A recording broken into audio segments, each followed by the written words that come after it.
Obsidian Spears among the tides.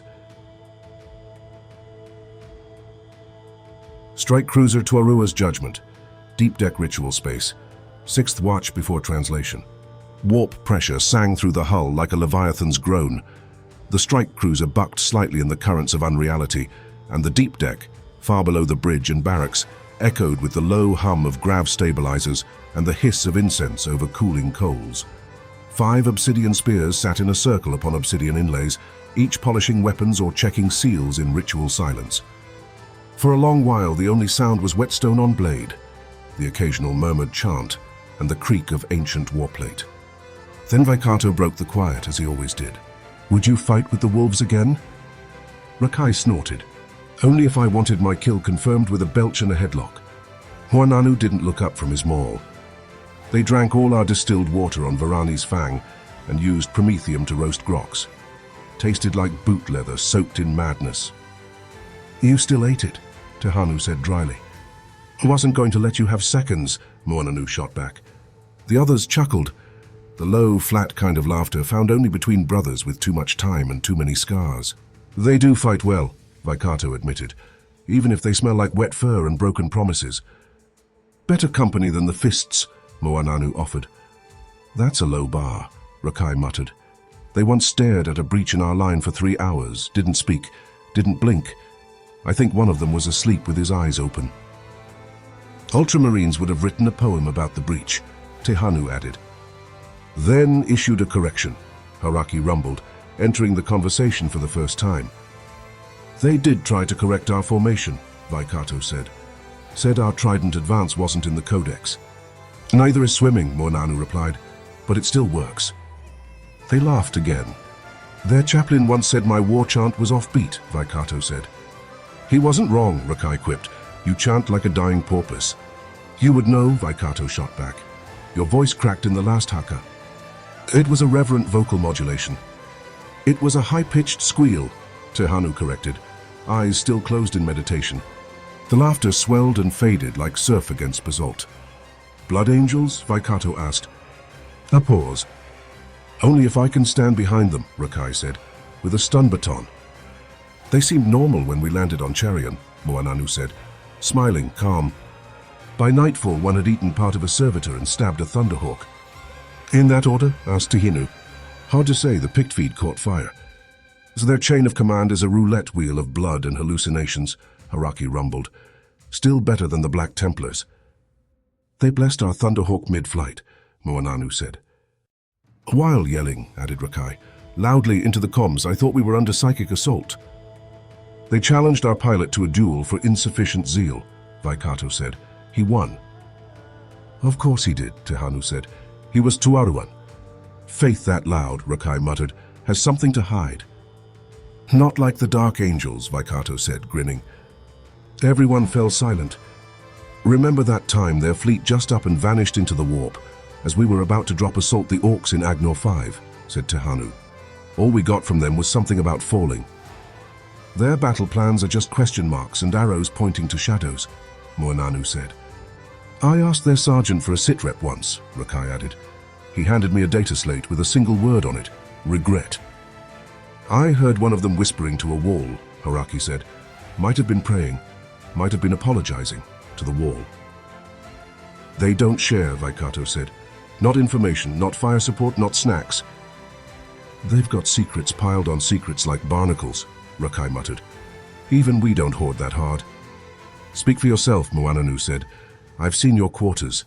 You've got 6 relic charms you never declared." "They're not relics," Rakai replied. "They're emotionally significant. They're empty shell casings and a las pistol with no battery. Emotionally significant." "You think the Dark Angels have a secret?" Vaikato said, grinning. "At least they don't steal your stuff." Rakai snorted. "Give me an enemy you can see over a ghost who borrows everything not nailed down." "That's the Blood Raven," Muananu said, a low growl in his voice. "We once fought on a desolate moon, and after they left we were missing 2 spare power cells, the ship's navigation charts, and our entire supply of recycled water." "The audacity," Haraki rumbled, shaking his head. "Our apothecary was furious. He spent an entire day looking for his surgical tools, only to find them tucked into a Blood Raven's kit, meticulously labeled as a field acquisition. Silence again. Then Vicato, half smiling, "What about the Tidebreakers?" Everyone groaned.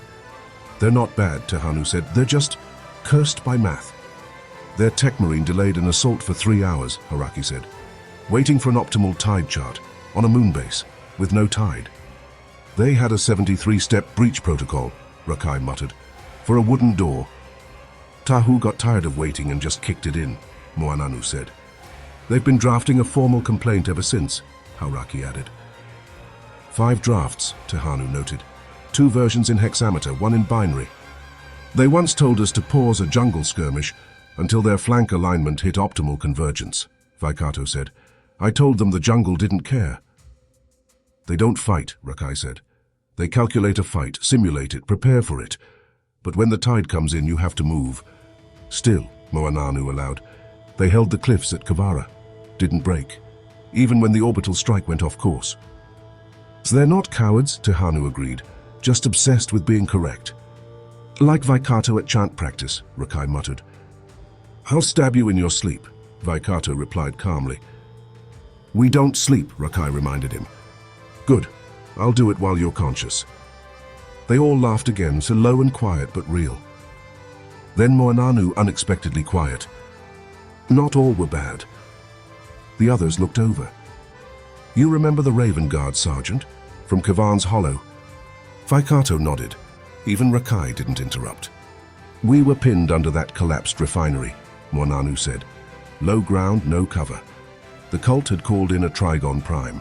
Big one, carapace marked with those red spiral glyphs. It had already taken 3 squads," Haraki murmured. "Just surfaced, screamed, and dug through everything."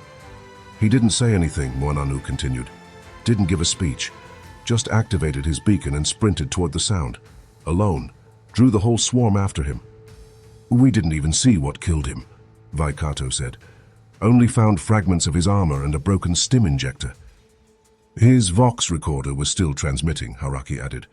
"Heartbeat steady all the way in until it ended." "They fight like ghosts," Tehanu said, "and sometimes they die like one, quiet, unseen." A long pause. Then Vicato, softer. "There was another on Darcine's Folly. Sky was full of Drukhari raiders, the fast kind Hellions and Scourges. 2 wings of them, hit-and-run patterns, circling us like carrion. We'd just landed, no cover, no air support," Haraki said. "1 Raven," Vicato said, "already behind them. He'd scaled the Prometheum Tower during the drop, waited until they passed beneath it. Dropped a melter charge onto the lead Reaver jet bike," Tehanu said. "The blast caught the tail scout and spun half the formation off course. He disappeared before we could vox him," Vicato murmured. "Not even a name." "But the airspace opened," Haraki said. "We got through, he gave us that. They let the quiet settle, not somber exactly, but full." Then Rakai cleared his throat. "Still better than the Minotaurs." Everyone groaned. The warp began to thin outside the hull. They would breach real space within the hour. But here, in the belly of the cruiser, the tide held. Warriors who had faced demons, tyrants, and gods, content for now to roast each other in peace. Don't forget to comment, like, and subscribe if you have enjoyed this story.